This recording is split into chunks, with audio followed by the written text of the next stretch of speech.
cari ni.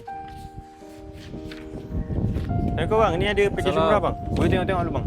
Package umrah Premium Plus. Abang jual Betul. umrah ke? Betul. Dekat sini ada tulis package umrah Premium Plus. Oh.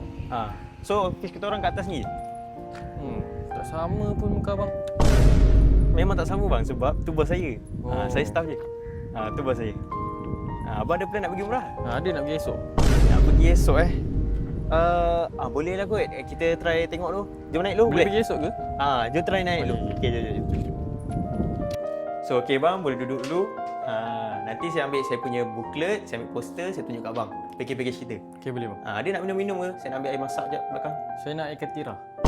Air katira tak ada bang. Tapi air sekajus ada. Nak? Kain jus. Ah. Menarik. Okey. boleh lah. Boleh Okey, cun. Bang, sekejap. Apa? Boleh baring tak bang? Baring. Okey, boleh ikut lah. Boleh. Kasih Ikut bang. abang lah. Abang nak mandi kat situ boleh kan? Boleh. Ni bang. Dah macam rumah sendiri lah. Ni bang. Okey. Ni air bang Ni air bang, sekali jus saya bagi. Lepas tu ni, booklet saya dah bawa kat abang lah. Okey, nak tanya pasal package apa Bang. Apa tu? Cawan ni dapat mana Cawan kita orang punya. Fakir. Kenapa? Fakir driver punya cawan, kenapa? Saya nak cawan ni boleh? Cawan ni kita tak jual cawan bang. Tapi saya Kita nak, jual tapi package saya nak. umrah. Tapi saya nak. Boleh bang, ambil Ambil, ambil terima balik kasih, rumah. bang. Okey bang, so ni kita ada package umrah Premium Plus macam saya beritahu tadi. Ni hotel dia, Hyatt Regency Jabal Omar, hotel 5 star, 50 meter je nak ke masjid. Sarapan disediakan sekali. Memang berbaloi lah package ni. Tapi saya tak nak tidur.